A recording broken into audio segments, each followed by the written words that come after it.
আমরা যখনই কোনো যাত্রায় যাব বলে মনে করি তখনই আমরা প্রস্তুত থাকি আসন্ন বিপদের জন্য বা সংকটের জন্য। যেমন যদি আমাদের মনে হয় যে আজকের পরিবেশ খুব ঠান্ডা হবে, তাহলে আমরা গরম বস্ত্র ধারণ করি বা সেটাকে সাথে নিয়ে যাই। যদি মনে হয় যে বৃষ্টি হতে পারে বা বৃষ্টি হয়ে চলেছে আমরা দেখছি, তাহলে আমরা একটা ছাতা সাথে নিয়ে নিই। আমরা প্রস্তুত থাকতে চাই এবং এটাই উচিত, এবং সেই কারণেই আমরা যাত্রায় সাফল্য লাভ করি।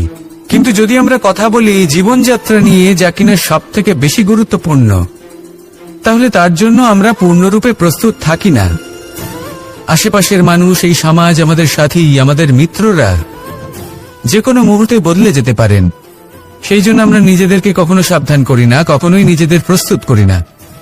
আমাদের এটা কখনোই মনে হয় না যে এরকম হতে পারে, আর সেই কারণেই শেষে গিয়ে আমরা অত্যন্ত দুঃখ পাই। একটা অমূল্য শিক্ষা আছে যেটা আমাদের লাভ করা উচিত। সতর্ক থাকা উচিত।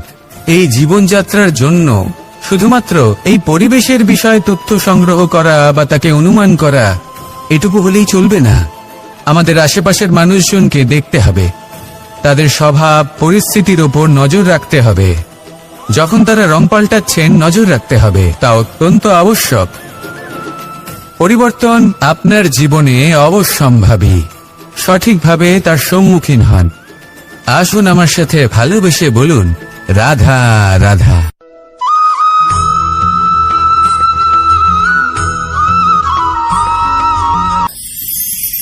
ঈশ্বর আসলে কে? সংসারের বেশিরভাগ মানুষের কাছে ঈশ্বর হলেন এই সংসারের রচয়িতা, পালনকর্তা। কারোর কাছে উনি জ্ঞাতা, কারোর কাছে উনি হলেন আস্থার প্রতীক, আবার কারোর জন্য শুধুমাত্র অন্ধবিশ্বাস। কিন্তু এই ঈশ্বর কি কোনো শরীর, নাকি একটা বোধ, নাকি শুধুই শ্রদ্ধা? ঈশ্বর হলেন তিনি যিনি হলেন আপনার ইষ্ট। সেই জন্যই তো গুরু, মাতা, পিতা এনাদেরও ঈশ্বরই বলা হয়েছে। যাদেরকে আমরা ঈশ্বর বলে মনে করি, যারা আমাদের ইষ্ট, তারা আমাদের একটি পথ দেখান, একটি দিকে চালিত করেন। সেই পথে চলে আপনি শুভ কর্ম করতে পারেন। আর যখন কোনো ব্যক্তি তার ঈশ্বরের আদেশ পালন করেন, তখন সে নিজে থেকেই শুভ পথে অগ্রসর হয়ে যান। বেশ কয়েকজন মানুষ ঈশ্বরের ওপর আস্থা রাখেন এবং ভাবেন যে অনুচিত কোনো কাজ করা উচিত নয়, ঈশ্বর দেখছেন। ওনারা ভয় পান যে কোনো অনুচিত কর্ম করলে কে জানে তার পরিণাম কি হবে। এমন অনেক ব্যক্তি রয়েছেন যারা ঈশ্বরকে বিশ্বাস করেন এবং জানেন যে ঈশ্বর তাদেরকে দেখছেন, তাই যে যে শুভকর্ম ওনারা করেছেন তার ফল তারা অবশ্যই পাবেন। এবার আপনি ভয় পেয়ে ঈশ্বরকে বিশ্বাস করবেন, নাকি বিশ্বাসের দ্বারা ঈশ্বরকে বিশ্বাস করবেন, সেই সিদ্ধান্ত আপনারই। কিন্তু হ্যাঁ, যদি আপনার মনে ঈশ্বরের জন্য কোনো স্থান থাকে, যদি আপনার কোনো ইষ্ট থাকেন, যদি আপনি কাউকে ঈশ্বর মনে করেন, যার প্রত্যেক আদেশ আপনি পালন করে থাকেন, তাহলে বলি ঈশ্বর কখনো আপনাকে অনুচিত পথে চালিত করবেন না। আসুন আমার সাথে ভালোবেসে বলুন, রাধা রাধা।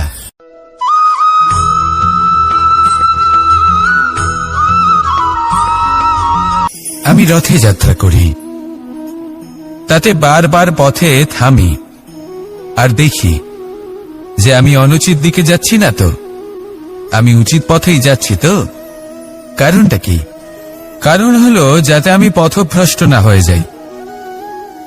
জীবনযাত্রাতেও এটাই প্রয়োজন। জীবনযাত্রায় ভোগ বিলাসের পথে হারিয়ে যাওয়া খুব সহজ। বারবার থেমে আপনাকে দেখতে হবে, নিজেকে কিছু প্রশ্ন করতে হবে। আমি কি আজ সেই কর্মই করছি যেটা আমি করতে চেয়েছিলাম? আমি কি আজ সেই জীবন যাপন করছি যেমন আমি যাপন করতে চেয়েছিলাম? যদি এই প্রশ্নগুলোর উত্তর হ্যাঁ হয়, তাহলে এগোতে থাকুন, নয়তো থেমে যান এবং বিচরণ করুন। মনে রাখবেন, এই সংসার অত্যন্ত জটিল, আর এতে হারিয়ে যাওয়া অত্যন্ত সরল। সেই জন্য নিজে থেকে বারবার থামা এবং জীবন চিন্তন করা অত্যন্ত আবশ্যক। তাহলে সেটাই করুন, আর আমার সাথে ভালোবেসে বলুন, রাধা রাধা।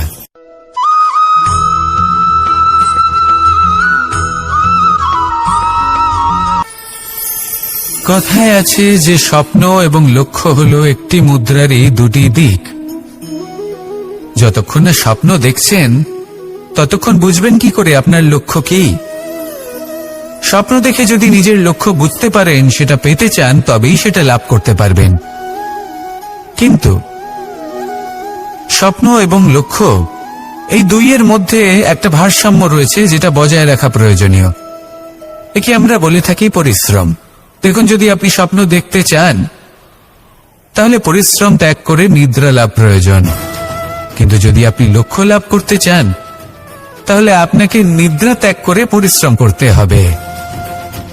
তাই আলস্য ত্যাগ করুন এবং সিদ্ধান্ত নিন যে আপনি কি চান। আপনার জীবনের এই তুলাদণ্ডে স্বপ্নের পাল্লা ভারী হওয়া প্রয়োজন নাকি লক্ষ্যের? আমার মতে এই দুইয়ের মধ্যে যদি ভারসাম্য বজায় রাখেন তবে পথ নিজে থেকেই সামনে আসবে। শুধু সেই পথে অগ্রসর হতে থাকুন এবং আমার সাথে ভালোবেসে বলুন, রাধা রাধা।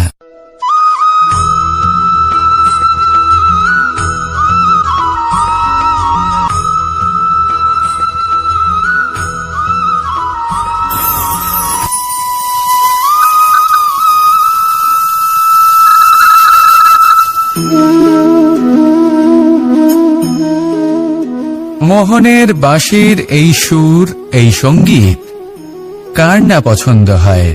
সবারই খুব ভালো লাগে। এবার এই সুর আসে কোথা থেকে?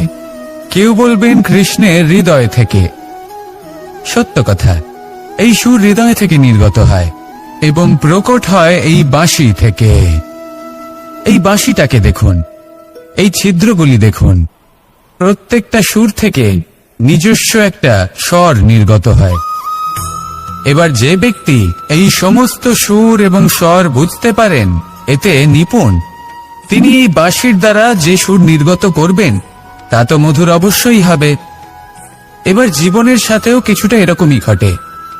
জীবনের কিছু নীতি থাকে, অর্থ, কুটুম্ব এবং আধ্যাত্মিক। যদি জীবনের প্রত্যেকটা মুহূর্ত সুখময় হয় এরকম আপনি চান, তাহলে এই তিনটি নীতিতে আপনাকে নিপুণ হতে হবে। কোনো একটি বিশেষ নীতির প্রতি যদি আপনি বেশি ঝুঁকে পড়েন তাহলে বাকি দুই নীতি থেকে যা সুখ লাভ করা সম্ভব তা পারবেন না। ধন অর্জন করতে হবে পরিবারের জন্য, পরিবারের সুখ মনের শান্তির জন্য, মনে শান্তির প্রয়োজন মনের শুদ্ধতার জন্য। যখন এই মন শুদ্ধ হবে, জীবন শুদ্ধ হবে, পবিত্র হবে, সুন্দর হবে এবং ভালোবেসে বলবে, রাধা রাধা।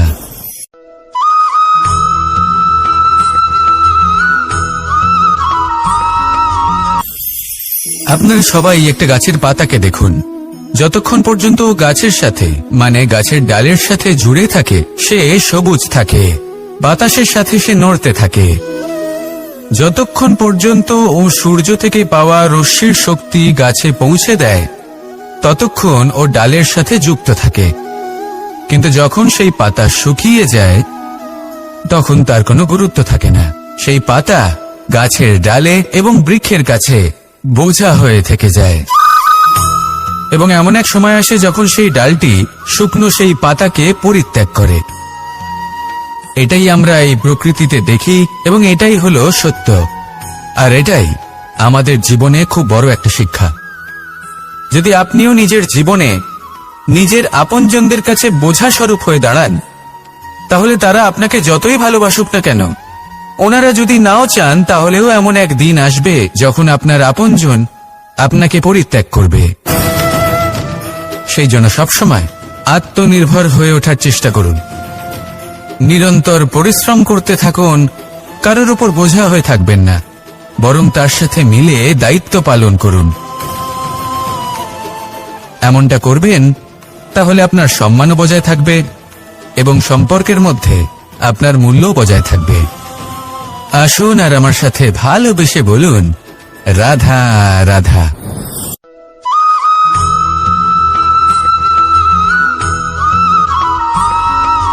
এই শুকনো পাতাটিকে দেখুন, নিষ্প্রাণ হয়ে পড়েছে। কোনো একটা সময় এই পাতাটি একটা গাছের ডালে ছিল। সেই গাছ ওর লালন পালন করত। যখন যখন বাতাস বইত, এই পাতায় কম্পন দেখা দিত, মনকে প্রফুল্ল করে তুলত। কোনো একদিন এই পাতা গাছের ডাল থেকে ঝরে পড়ে গেল। নিঃসন্দেহে ও নিজের স্বাধীনতা পেল, কিন্তু আস্তে আস্তে শুকিয়ে গেল, নিষ্প্রাণ হয়ে গেল। দেখুন, আমি এই কথা বলছি না যে স্বাধীনতা অনুচিত, কখনোই না। কিন্তু যে কোনো পরিস্থিতিতে স্বাধীন হতে চাওয়া এটা নিশ্চিতরূপে অনুচিত। আমরা যদি আমাদের জীবনে পরিবারের গুরুত্ব ভেবে দেখি, তাহলে এই পরিবারে যতই মতভেদ থাকুক না কেন, যতই মনোমালিন্য থাকুক না কেন, যতই বিবাদ থাকুক না কেন, এই সব মিটিয়ে নেওয়া অত্যন্ত প্রয়োজনীয়। সেই সবকিছু সমাপ্ত করা অত্যন্ত প্রয়োজনীয়। কখনো এই পরিবারকে ভাঙতে দেবেন না, কখনো এই পরিবার থেকে দূরে চলে যাবেন না।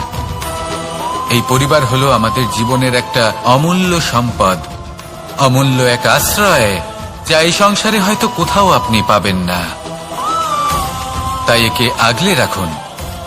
ভেবে নিন আপনি পাতা আর আপনার পরিবার সেই গাছ। আসুন আমার সাথে ভালোবেসে বলুন, রাধা রাধা।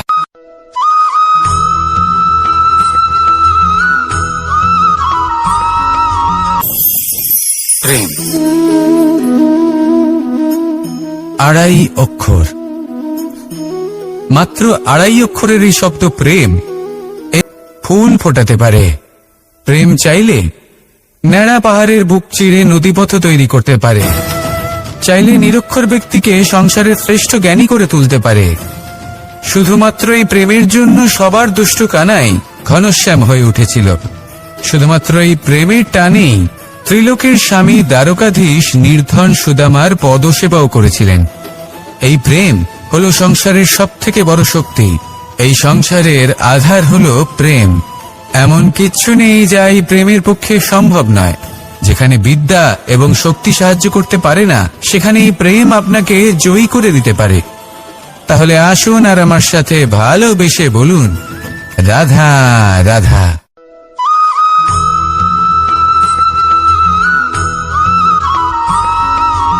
দীপাবলি আমাদের সবথেকে বড় উৎসব। শ্রীরাম রাবণকে পরাস্ত করে 14 বছরের বনবাস কাটিয়ে আবার অযোধ্যায় ফিরে এলেন।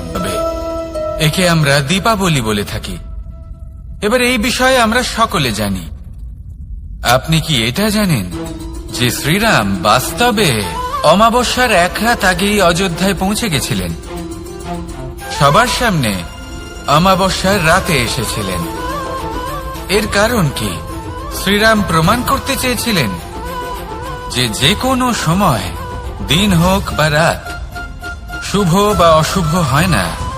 শুভ অশুভ কিছু থাকলে তা হলো মানুষের চিন্তা, তার ভাবনা, তার নির্বাচন আর তার কর্ম। নিজেই দেখে নিন। শ্রীরাম অর্থে দীপাবলি বলা যেতে পারে। তাহলে নিজের পরিবারের সাথে দীপাবলি পালন করুন। আপনাদের শুভেচ্ছা জানাই। আসুন আর আমার সাথে ভালোবেসে বলুন, রাধা রাধা।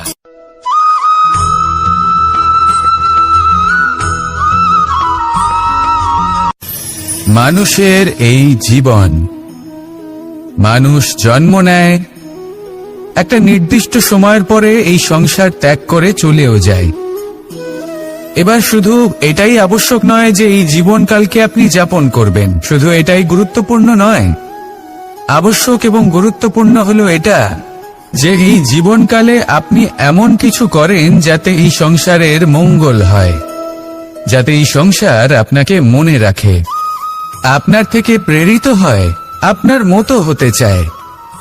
প্রত্যেক বছর আপনার জন্মতিথির অপেক্ষা করে, এমনভাবে আপনার জন্মদিন পালন করে যাতে সেটা মহোৎসবের আকার ধারণ করে।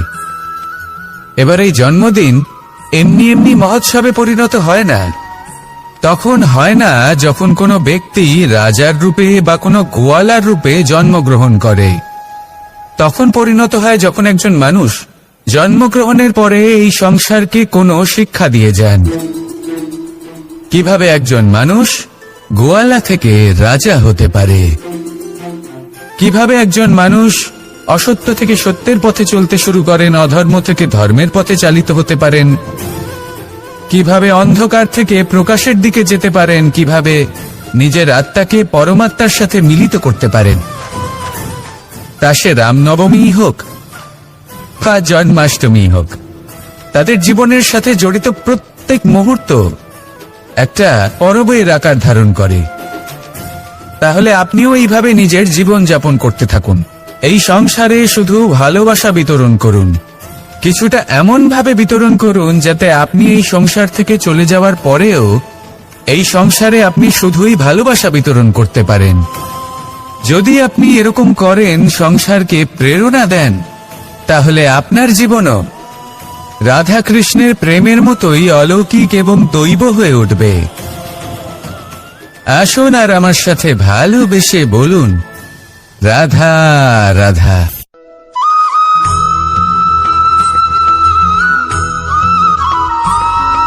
ভোজন।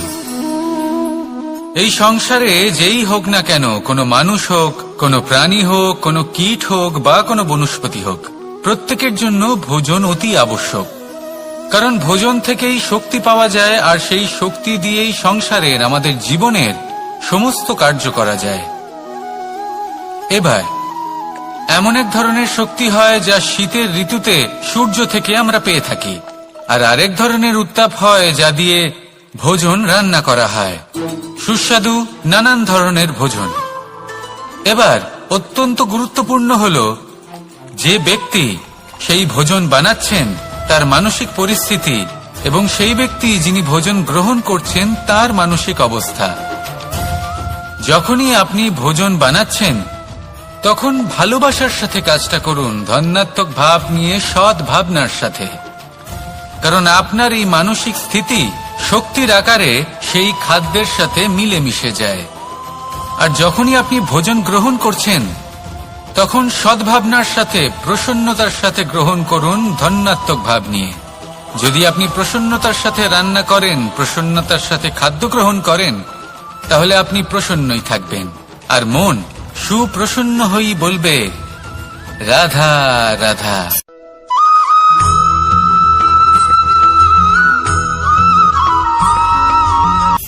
কথায় আছে সংসারে নাকি সকল রোগের ওষুধ আছে।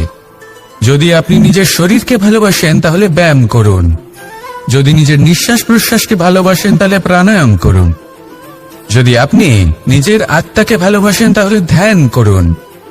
কিন্তু যদি আপনি নিজের জীবনকে, পরমাত্মাকে ভালোবাসেন তাহলে সকলকে ভালোবাসতে থাকুন। এই ভালোবাসা অত্যন্ত গুরুত্বপূর্ণ এবং আবশ্যক। ভালোবাসার থেকে ভালো না কোনো ওষুধ আছে, না আছে কোনো আসন। এর থেকে ভালো না কোনো ব্যায়াম আছে, আর না কোনো প্রাণায়াম। এই ভালোবাসা বড় বড় সমস্যারও সমাধান করতে পারে। ভালোবাসা বড় বড় বিপদকে আপনার থেকে দূর করতে পারে। এই ভালোবাসাই আপনাকে জীবনে বাঁচতে শেখায়, কারণ ভালোবাসাই হলো জীবনের আসল সত্য। তাহলে আসুন আর আমার সাথে ভালোবেসে বলুন, রাধা রাধা।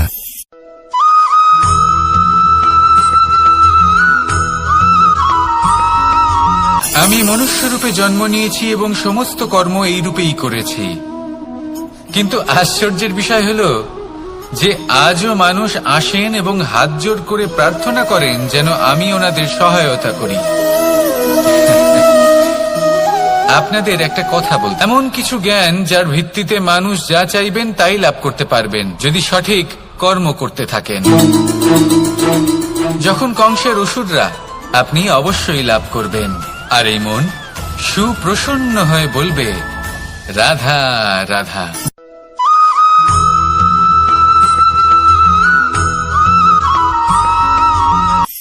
অর্থ, দ্বিতীয় পুরুষার্থ। এই অর্থ বলতে বেশিরভাগ মানুষই ধন মনে করেন, কিন্তু যদি অর্থের তাৎপর্য শুধুমাত্র ধন হয় তাহলে তা কিন্তু অত্যন্ত অনর্থকারী। তাহলে অর্থের অর্থ কি? অর্থ সেটাই যা আমাদের জীবনের জন্য প্রয়োজনীয়, যা আমাদের সুখ দান করে, শান্তি প্রদান করে, কারণ সেটাই সবথেকে মূল্যবান। মাতা পিতা, বন্ধু, আত্মীয় স্বজন, গুণ, পুণ্য, জ্ঞান, এই সব কিছু মিলে অর্থ তৈরি হয়। আর সঠিকভাবে বলতে গেলে এটাই কিন্তু জীবনের আসল অর্থ। তাহলে আসুন আমার সাথে ভালোবেসে বলুন, রাধা রাধা।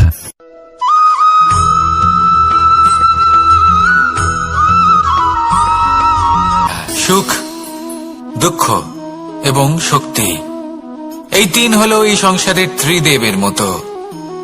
আমাদের জীবনে যা কিছু ঘটছে এই তিনটির ভিত্তির উপরেই হচ্ছে। আসলে এই সংসারের একটা নিয়ম আছে, যখনই আপনি কিছু লাভ করেন এই সংসার আপনার পরীক্ষা নেয়। এটা জানার জন্য আপনার পরীক্ষা নেয় যে আপনি যা কিছুই লাভ করেছেন আপনি কি আদৌ সেটার যোগ্য কিনা। বেশি দুঃখের গভীর অন্ধকারে ঠেলে দেবে। সেখানে শক্তি পরীক্ষা নেয় আপনার বিনম্রতার। যদি আপনি বিনম্র না হন তাহলে হয় এই শক্তি আপনার সঙ্গ ত্যাগ করবে, নয় এই শক্তি বিনম্রতার অভাবে আপনার পতনের কারণ হতে পারে। এই সংসারে যে কোনো ব্যক্তি যিনি এই পরীক্ষায় উত্তীর্ণ হয়ে থাকেন এই জীবনে তিনি সাফল্য লাভ করেন। আসুন আমার সাথে ভালোবেসে বলুন, রাধা রাধা।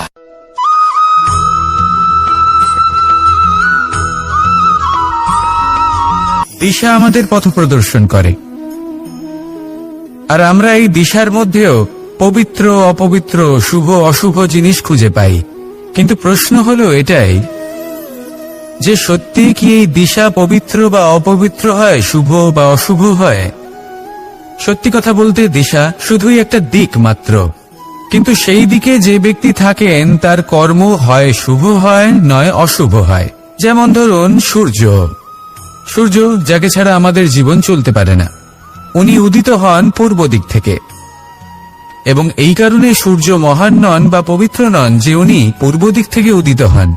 উনি এই কারণে মহান কারণ উনি আমাদের সকলকে প্রকাশ প্রদান করেন, এবং পূর্ব দিক এই কারণে মহান কারণ সেদিক থেকে সূর্যোদয় হয়। এবার সূর্যাস্ত হয়ে থাকে পশ্চিম দিক থেকে, আর তাই বেশিরভাগ মানুষ পশ্চিমকে অশুভ মনে করেন, অপবিত্র মনে করেন। সেখানেই যদি আমি উত্তর এবং দক্ষিণের কথা বলি তাহলেও সেই একই ব্যাপার। উত্তর দিকে যদি আমরা কখনো যাত্রা করতে চাই তাহলে আমরা নিঃসংকোচে কোনো ভাবনা চিন্তা ছাড়াই যাত্রা করতে পারি। সেখানেই দক্ষিণ দিকে যদি আমরা যাত্রা করতে চাই তাহলে আমরা শুভ মুহূর্ত খুঁজি। কারণটা কি? কারণ উত্তর দিকে হিমালয় পর্বত আছে, যেখানে আমরা জড়িবুটি খুঁজে পাই, যেখান থেকে পবিত্র নদী প্রবাহিত হয়। সেখানেই দক্ষিণ দিকে আছে বিশাল নোনা জলের সাগর। এমন একটা স্থানও আছে যেখানে লঙ্কাপতি রাবণ থাকতেন। আর হয়তো এই সকল কর্মের কারণেই আমাদের দৃষ্টিভঙ্গি এমন হয়ে গেছে। তাই আপনার কর্ম সবসময় যথাসম্ভব শ্রেষ্ঠ রাখুন, কারণ আপনার কর্ম শুধু আপনার জন্যই নয়, আপনি যেখানে আছেন, আপনার কুল, আপনার স্থান, আপনার দিশা, এই সব কিছুর ওপর তার প্রভাব পড়বে। তাই সবসময় শুভ কর্ম করুন এবং আমার সাথে ভালোবেসে বলুন, রাধা রাধা।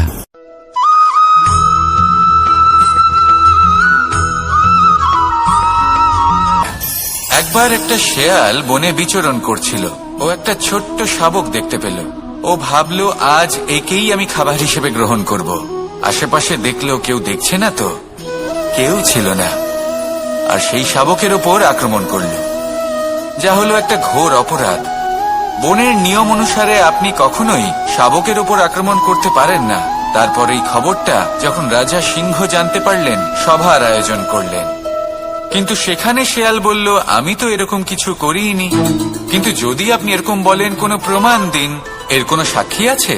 তখন রাজা সিংহ পেঁচাকে ডেকে পাঠালেন, যে সেই মুহূর্তে বৃক্ষের শাখার ওপর বসেছিল, সে সব কিছু দেখেছিল। পেঁচা সব সত্যি কথা বলল, আর শেয়ালকে মৃত্যুদণ্ড দেয়া হলো। এবার এই কাহিনী আমি আপনাকে কেন শোনালাম? কারণ মানুষও কখনো কখনো এরকম কর্ম করেন যা শিয়াল করেছে। এটা ভাবেন কেউ দেখছে না, যখন আমি অনুচিত কর্ম করতেই পারি। কিন্তু না, আপনি যাই করুন না কেন, কেউ না কেউ অবশ্যই তা দেখছে। কোনো ব্যক্তি না হলেও কোনো প্রাণী, না হলে কোনো যক্ষ বা দেব বা প্রেত। যদি এনারা কেউ না দেখেন, তাহলে ধরিত্রী মাতা দেখেন যেখানে দাঁড়িয়ে আপনি সেই কর্ম করছেন, তাই না? তাই একটা কথা সবসময় মনে রাখবেন, কে দেখছেন কে দেখছেন না সেই বিষয়ে ভাবা ছেড়ে দিন। এটা খুব সহজ কথা। আপনি যদি উচিত কর্ম করেন উচিত ফল পাবেন, যদি অনুচিত কর্ম করেন তাহলে আপনি অনুচিত ফল অবশ্যই পাবেন। সেই জন্য উচিত পথে চলতে থাকুন, উচিত কর্ম করতে থাকুন, আর আমার সাথে ভালোবেসে বলুন রাধা রাধা।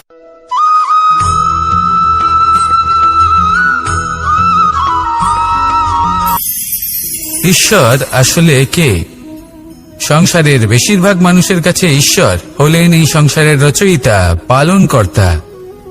কারোর কাছে উনি জ্ঞাতা, কারোর কাছে উনি হলেন আস্থার প্রতীক, আবার কারোর জন্য শুধুমাত্র অন্ধ বিশ্বাস। কিন্তু এই ঈশ্বর কি কোনো শরীর, নাকি একটা বোধ, নাকি শুধুই শ্রদ্ধা? ঈশ্বর হলেন তিনি যিনি হলেন আপনার ইষ্ট। সেই জন্যই তো গুরু, মাতা, পিতা এনাদেরও ঈশ্বরই বলা হয়েছে। যাদেরকে আমরা ঈশ্বর বলে মনে করি, যারা আমাদের ইষ্ট, তারা আমাদের একটি পথ দেখান, একটি দিকে চালিত করেন। সেই পথে চলে আপনি শুভ কর্ম করতে পারেন। আর যখন কোনো ব্যক্তি তার ঈশ্বরের আদেশ পালন করেন, তখন সে নিজে থেকেই শুভ পথে অগ্রসর হয়ে যান। বেশ কয়েকজন মানুষ ঈশ্বরের উপর আস্থা রাখেন এবং ভাবেন যে অনুচিত কোনো কাজ করা উচিত নয়, ঈশ্বর দেখছেন। ওনারা ভয় পান যে কোনো অনুচিত কর্ম করলে কে জানে তার পরিণাম কি হবে। এমন অনেক ব্যক্তি রয়েছেন যারা ঈশ্বরকে বিশ্বাস করেন এবং জানেন যে ঈশ্বর তাদেরকে দেখছেন। তাই যে যে শুভ কর্ম ওনারা করেছেন তার ফল তারা অবশ্যই পাবেন। এবার আপনি ভয় পেয়ে ঈশ্বরকে বিশ্বাস করবেন, নাকি বিশ্বাসের দ্বারা ঈশ্বরকে বিশ্বাস করবেন, সেই সিদ্ধান্ত আপনারই। কিন্তু হ্যাঁ, যদি আপনার মনে ঈশ্বরের জন্য কোনো স্থান থাকে, যদি আপনার কোনো ইষ্ট থাকেন, যদি আপনি কাউকে ঈশ্বর মনে করেন, যার প্রত্যেক আদেশ আপনি পালন করে থাকেন, তাহলে বলি ঈশ্বর কখনো আপনাকে অনুচিত পথে চালিত করবেন না। আসুন আমার সাথে ভালোবেসে বলুন রাধা রাধা।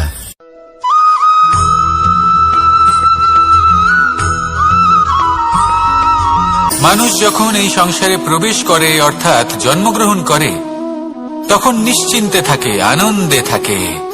কিন্তু যেইমাত্র তার মধ্যে বোধশক্তি আসে, তখন সে চিন্তা করতে শুরু করে।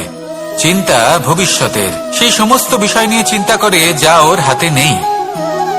তারপর বড় হয়, বিবাহ সম্পন্ন হয়, গৃহস্থ জীবন যাপন করে, তারপর আবার চিন্তায় মগ্ন হয়ে যায়।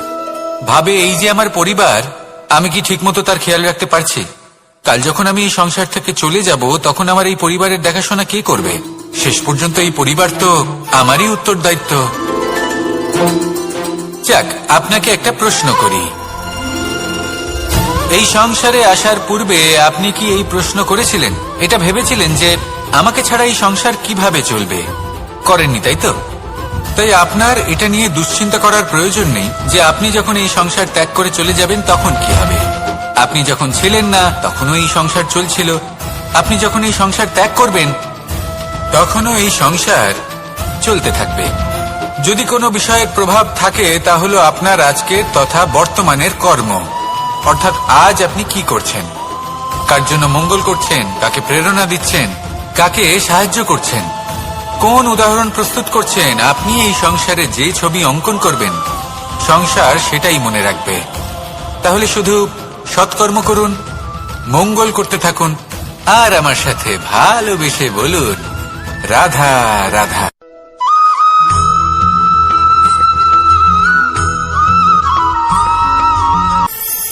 কথায় আছে যে স্বপ্ন এবং লক্ষ্য হলো একটি মুদ্রারই দুটি দিক।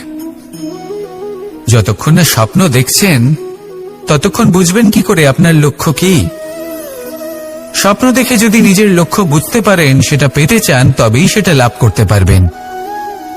কিন্তু স্বপ্ন এবং লক্ষ্য এই দুইয়ের মধ্যে একটা ভারসাম্য রয়েছে, যেটা বজায় রাখা প্রয়োজনীয়।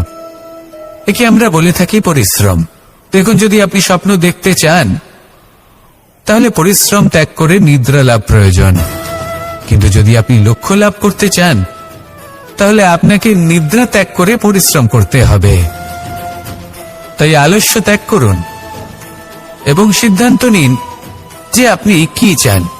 আপনার জীবনের এই তুলাদণ্ডে স্বপ্নের পাল্লা ভারী হওয়া প্রয়োজন নাকি লক্ষ্যের? আমার মতে এই দুইয়ের মধ্যে যদি ভারসাম্য বজায় রাখেন, তবে পথ নিজে থেকেই সামনে আসবে। শুধু সেই পথে অগ্রসর হতে থাকুন এবং আমার সাথে ভালোবেসে বলুন, রাধা রাধা।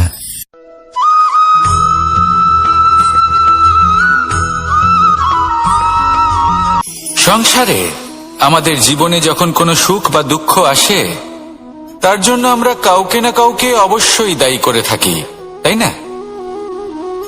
এই ব্যক্তি আমাদের সাথে এরকম কাজ করেছেন, তাই আমার সাথে এমন হলো। ওই ব্যক্তি যদি এমনটা না করতেন, তাহলে আজ আমি ওই স্থানে পৌঁছতে পারতাম। সবই আপনার দৃষ্টিভঙ্গির উপর নির্ভরশীল। আর যদি আপনার দৃষ্টিভঙ্গি এমন হয়, তাহলে তা অনুচিত। সত্যি কথা বলতে এই সংসারে ভিন্ন ভিন্ন ধরনের মানুষ আছে। এটা আপনার উপর নির্ভর করছে কিভাবে তাদের স্বাগত জানাবেন। একবার ভাবুন, আমি আমার দুটো হাত সামনে নিয়ে এলাম, দুটো মুঠো খুলে দিলাম। দুই প্রকারের মানুষ আসবেন, কিছু না কিছু দিয়ে যাবেন। এই মুঠো যদি আমি বন্ধ করে দিই, তাহলে না কেউ আমাকে কিছু দিতে পারবে, না আমার কিছু যাবে আসবে। নিশ্চয়ই বুঝতে পারছেন এই দুই ধরনের ব্যক্তি কারা এবং তারা কি দিয়ে যান। আমি যদি নিজের মুঠো খুলে দিই, তাহলে কিছু ভালো মানুষ আসবেন, আমাকে আনন্দ, সন্তুষ্টি, জ্ঞান প্রদান করে যাবেন, ভালো অভিজ্ঞতা দিয়ে যাবেন। কোনো খারাপ ব্যক্তি যদি আসেন, তাহলে তিনিও খারাপ অভিজ্ঞতা দেবেন, যার থেকে আমি শিক্ষা লাভ করব। এই সব কিছু আমি লাভ করতে পারি। মুঠো যদি বন্ধ করে রাখি, তাহলে আমি কিছুই পাবো না। দেখুন, এই সংসারে প্রত্যেকের জীবনে এরকম। প্রত্যেকের জীবনে সবকিছুই আছে, ভালো খারাপ দুই মানুষই আছে। ভালো অভিজ্ঞতা আছে, খারাপ অভিজ্ঞতা আছে। নির্ভর করছে আপনার উপর যে আপনি কি করবেন। এনাদের স্বাগত কিভাবে জানাবেন, কার থেকে কি বুঝবেন, কি শিখতে পারবেন, আর কোন দৃষ্টিভঙ্গি নিয়ে অগ্রসর হবেন। এটাই নির্ধারণ করবে যে আপনার জীবন কেমন হবে। আসুন আমার সাথে ভালোবেসে বলুন, রাধা রাধা।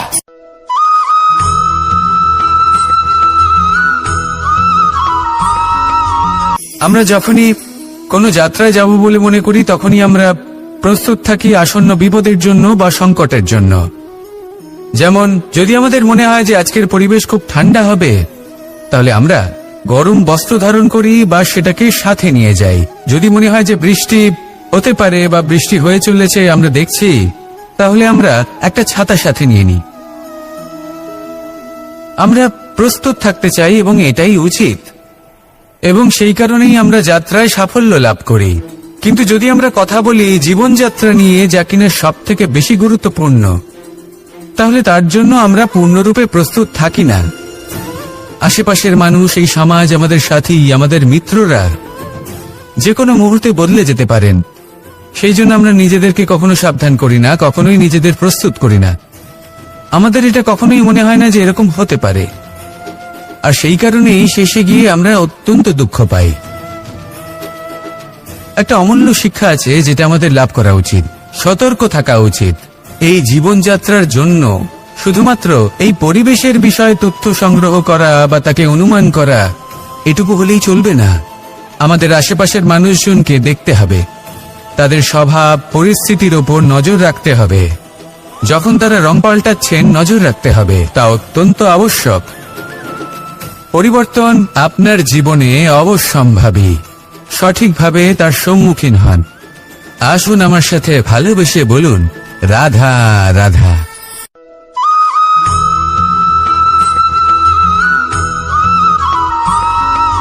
জীবনে যখন কোনো ব্যক্তি নিজের লক্ষ্য প্রাপ্তির জন্য নিরন্তর পরিশ্রম করতে থাকেন, চেষ্টা করতে থাকেন, তখন তিনি কষ্ট অনুভব করেন। কখনো শারীরিক কষ্ট, কখনো মানসিক কষ্ট। এবার উনি এটা ভাবতে থাকেন যে আমি কি উচিত করছি নাকি অনুচিত করছি। কারণ অন্যদিকে এমন একজন ব্যক্তিও আছেন যিনি একদমই পরিশ্রম, চেষ্টা করছেন না।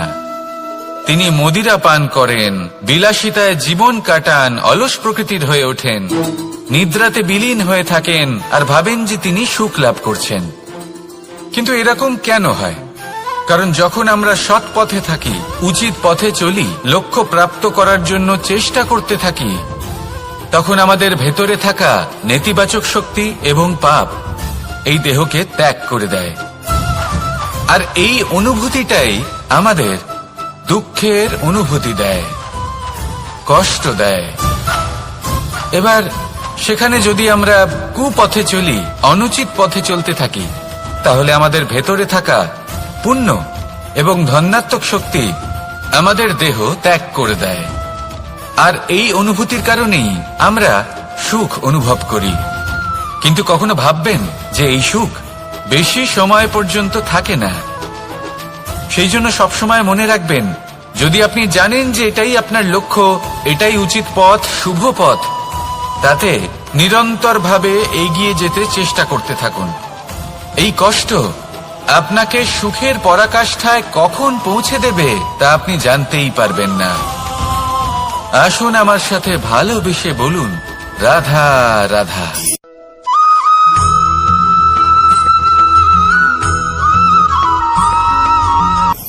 আমি রথে যাত্রা করি, বারবার থেমে আপনাকে দেখতে হবে, নিজেকে কিছু প্রশ্ন করতে হবে। আমি কি আজ সেই কর্মই করছি যেটা আমি করতে চেয়েছিলাম? আমি কি আজ সেই জীবন যাপন করছি যেমন আমি যাপন করতে চেয়েছিলাম? যদি এই প্রশ্নগুলোর উত্তর হ্যাঁ হয়, তাহলে এগোতে থাকুন, নয়তো থেমে যান এবং বিচরণ করুন। মনে রাখবেন, এই সংসার অত্যন্ত জটিল আর এতে হারিয়ে যাওয়া অত্যন্ত সরল। সেই জন্য নিজে থেকে বারবার থামা এবং জীবন চিন্তন করা অত্যন্ত আবশ্যক। তাহলে সেটাই করুন আর আমার সাথে ভালোবেসে বলুন, রাধা রাধা।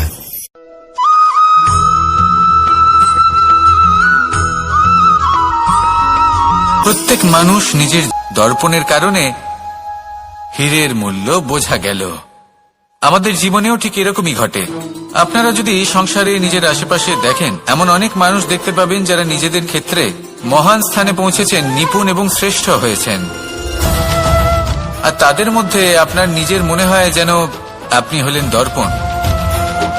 নিজেকে ছোট মনে করবেন না।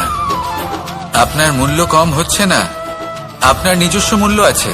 আর যদি আপনার অস্তিত্ব না থাকে, তাহলে ওনাদের অস্তিত্বের মূল্য সংসার বুঝতেই পারবে না। জীবনে সবসময় চেষ্টা করবেন যাতে আপনি আরো বেশি শ্রেষ্ঠ হয়ে উঠতে পারেন। আপনি নিজে যে স্থানে আছেন সেটাকে ছোট মনে করবেন না, তারও নিজস্ব একটা মূল্য আছে।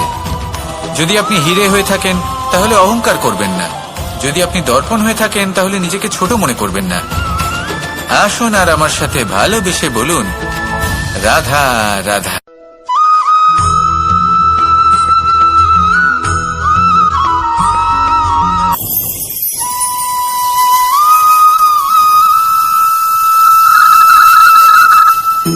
আর যে ব্যক্তি রীতি, নীতি আর প্রীতি এই তিনটি ভাব বুঝে উঠতে পারে এবং তা আত্মসাৎ করে নিতে পারে, তার অতীত, ভবিষ্যৎ এবং বর্তমানকাল সবকিছু সংযত হয়। আপনি কিভাবে জীবনযাপন করতে চান, কিভাবে ধন অর্জন করতে চান, ঈশ্বরকে ধন্যবাদ জানাতে চান, নির্বাচন আপনার। আসুন আমার সাথে ভালোবেসে বলুন, রাধা রাধা।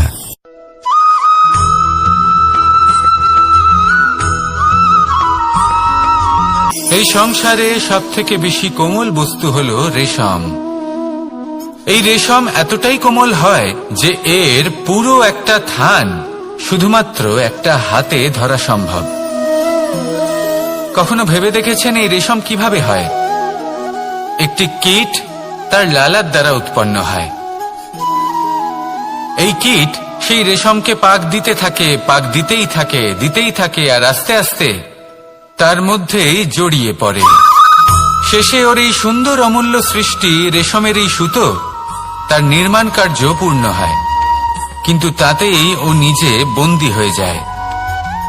নিজেরই মায়াজালের এই বন্দী গৃহে নিজেই ফেঁসে যায়। এবার এই সুতোকে ব্যবহারযোগ্য করে তোলার জন্য এই কীটগুলিকে এই কবচের সাথেই ফুটন্ত জলে ফেলে দেওয়া হয়। এই সংসারে যদি আমাদের স্বপ্ন এই সংসারের দুঃখ হরণ করার জন্য, এই সংসারে সুখ বিতরণ করার জন্য হয়, তবেই আমাদের প্রগতি সম্ভব।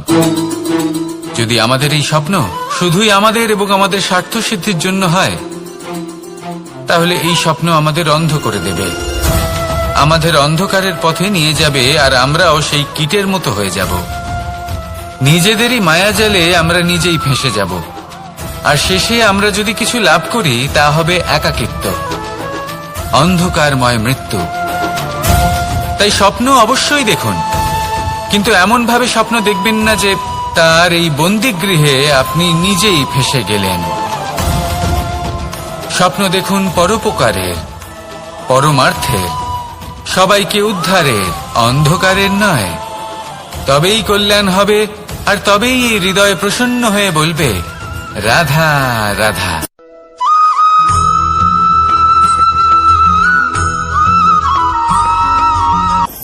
কখনো কোনো বৃক্ষকে দেখেছেন?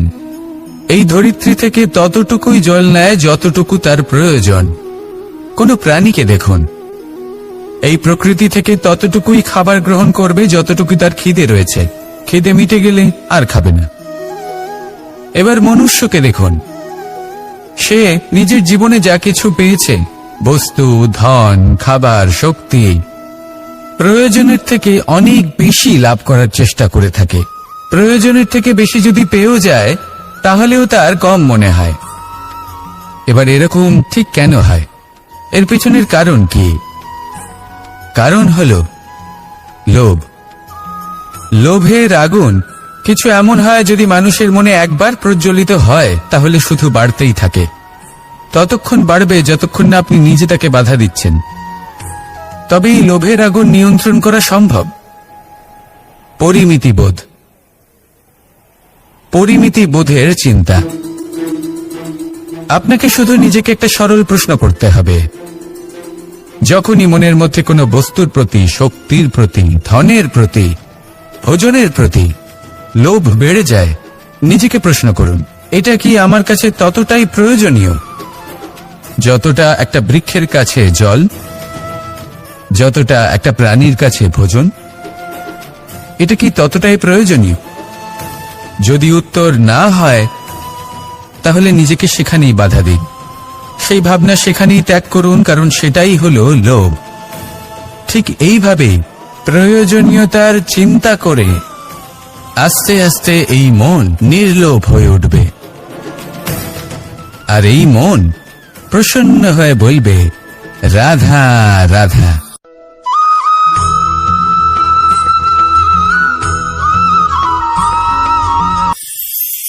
মানুষ যখনই কোনো কাজ করেন তখন ওনার মনে একটা প্রশ্ন অবশ্যই আসে যে এই কাজের পরে লোকে নিন্দা করবে নাকি প্রশংসা করবে। এই বিষয়ে ভাবতে ভাবতে ওনারা এটা বুঝতে ভুলে যান যে নিন্দা এবং প্রশংসার বিষয় ভেবে ওনারা নিজেদের একাগ্রতা এবং সমর্পণ দুটোই হারিয়ে ফেলেন। নিন্দা হবে ভেবে ভয় পাওয়ার কি প্রয়োজন? নিন্দাতে অনুচিত কি আছে? উচিত দৃষ্টিভঙ্গি দিয়ে ভেবে দেখুন, নিন্দা এবং প্রশংসা এই দুটোই হলো অনিবার্য। নিন্দা যখনই হয় তখন যে যাই বলুক না কেন, আপনি একটা সুযোগ লাভ করেন, একটা সুযোগ নিজের ভুল বুঝতে পারার, সেটা শুধরে নিতে পারেন, নিজের পথ বদলে নিতে পারেন, আর সাফল্যের পথে অগ্রসর হতে পারেন। একটা শিক্ষা পাওয়া যায় এই নিন্দা দ্বারা। আর যখন প্রশংসা লাভ হয় তখন আমাদের মন আনন্দে ভরে ওঠে। এই দুটোই অত্যন্ত প্রয়োজনীয়। সেই জন্য নিন্দা এবং প্রশংসার এই খেলায় জীবনের অঙ্কটা বদলে ফেলবেন না, সেটা অনুচিত হবে। কারণ জীবন না শুধু নিন্দার বিষয় আর না শুধু প্রশংসার, জীবন হলো আত্মিক সুখের বিষয়। যখন আপনি কোনো শ্রেষ্ঠ কাজ করেন, আপনার মন আপনাকে বলে দেবে যে আজ আপনি কোনো শুভ কাজ করেছেন। সেটাই হলো আত্মিক সুখ, এটাই হলো জীবন। তাই নিন্দার মাধ্যমে যে দুঃখ জীবনে আসে, বা ফেলে আসা অতীতের জন্য আপনার জীবনে যে দুঃখ আসে, সেগুলো ভাবা বন্ধ করে দিন। আর কর্ম করুন, এই বর্তমানের জন্য, আগামী ভবিষ্যতের জন্য। আসুন আমার সাথে ভালোবেসে বলুন, রাধা রাধা।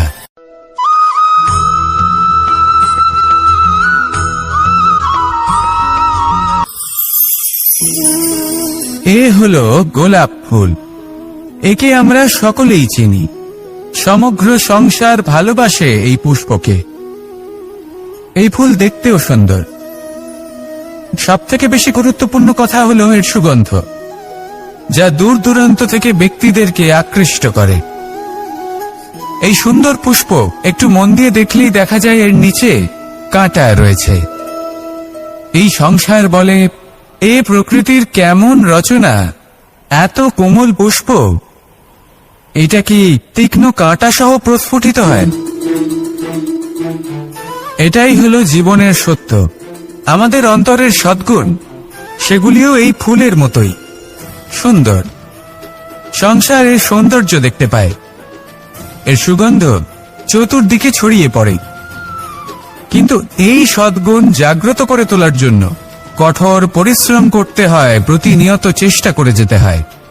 তাই জন্য যদি আপনি জানেন আপনার পথ উচিত কিন্তু তা কাঁটায় পরিপূর্ণ, তাহলে থামবেন না, চলতে থাকুন। একবার যদি অন্তরের সদ্গুণ জাগ্রত হয়, তাহলে এই সংসার এই সৌন্দর্য দেখবে আর সুগন্ধে আকর্ষিত হয়ে আপনার কাছে আসবে। এই মন, এই জীবন প্রসন্ন হয়ে বলবে, রাধা রাধা।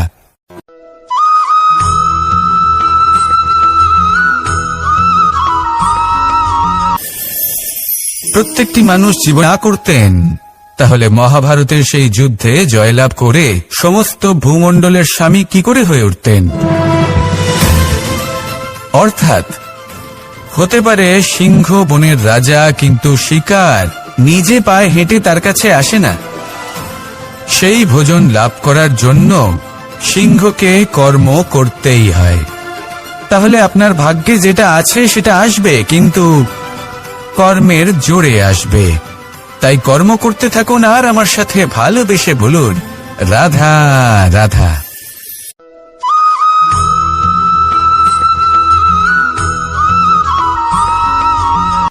জীবন হলো আত্মিক সুখের বিষয়। যখন আপনি কোনো শ্রেষ্ঠ কাজ করেন, আপনার মন আপনাকে বলে দেবে যে আজ আপনি কোনো শুভ কাজ করেছেন। সেটাই হলো আত্মিক সুখ, এটাই হলো জীবন। তাই নিন্দার মাধ্যমে যে দুঃখ জীবনে আসে, বা ফেলে আসা অতীতের জন্য আপনার জীবনে যে দুঃখ আসে, সেগুলো ভাবা বন্ধ করে দিন আর কর্ম করুন, এই বর্তমানের জন্য, আগামী ভবিষ্যতের জন্য। কখনো আভূষণ বদলালো, কিন্তু কিছুতেই নিজের প্রসাধন ওর ভালো লাগলো না। ওর মনে হতে লাগলো যেন ওর রূপ ওকে ত্যাগ করেছে। ও এই কথা রাধাকে বলল। রাধা ওই দর্পণের দিকে তাকালো, একটা বস্ত্র নিল আর সেই দর্পণকে স্বচ্ছ করে তুলল। তারপর ললিতা ওই দর্পণের দিকে তাকালো আর ও নিজের উদ্ভাসিত রূপ দেখতে পেল, নিজের সৌন্দর্য দেখতে পেল। তাৎপর্য মালিন্য দর্পণে ছিল, তার রূপে নয়। ঠিক সেইভাবেই এই দর্পণের মতোই হলো আমাদের মন। যদি এতে মালিন্য থাকে, তাহলে এই সংসারের সবকিছুই মলিন বলে মনে হবে। আপনি যদি এই সংসারের সৌন্দর্য দেখতে চান, এই সংসারের শুভ কি সেটা জানতে চান, তাহলে নিজের মনকে স্বচ্ছ করে তুলুন। আসুন আমার সাথে ভালোবেসে বলুন, রাধা রাধা।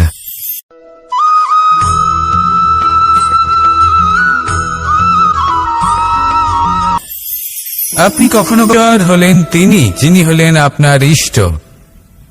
সেই জন্যই তো গুরু, মাতা, পিতা এনাদেরও ঈশ্বরই বলা হয়েছে।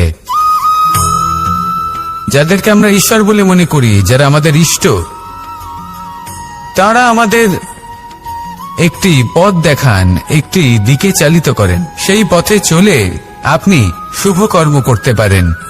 আর যখন কোনো ব্যক্তি তার ঈশ্বরের আদেশ পালন করেন, তখন সে নিজে থেকেই শুভ পথে অগ্রসর হয়ে যান। বেশ কয়েকজন মানুষ ঈশ্বরের ওপর আস্থা রাখেন এবং ভাবেন যে অনুচিত কোনো কাজ করা উচিত নয়, ঈশ্বর দেখছেন। ওনারা ভয় পান যে কোনো অনুচিত কর্ম করলে কে জানে তার পরিণাম কি হবে।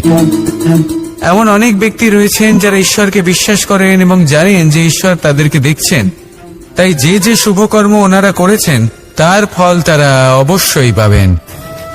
এবার আপনি ভয় পেয়ে ঈশ্বরকে বিশ্বাস করবেন নাকি বিশ্বাসের দ্বারা ঈশ্বরকে বিশ্বাস করবেন, সেই সিদ্ধান্ত আপনারই। কিন্তু হ্যাঁ, যদি আপনার মনে ঈশ্বরের জন্য কোনো স্থান থাকে, যদি আপনার কোনো ইষ্ট থাকেন, যদি আপনি কাউকে ঈশ্বর মনে করেন, যার প্রত্যেক আদেশ আপনি পালন করে থাকেন, তাহলে বলি ঈশ্বর কখনো আপনাকে অনুচিত পথে চালিত করবেন না। আসুন আমার সাথে ভালোবেসে বলুন, রাধা রাধা।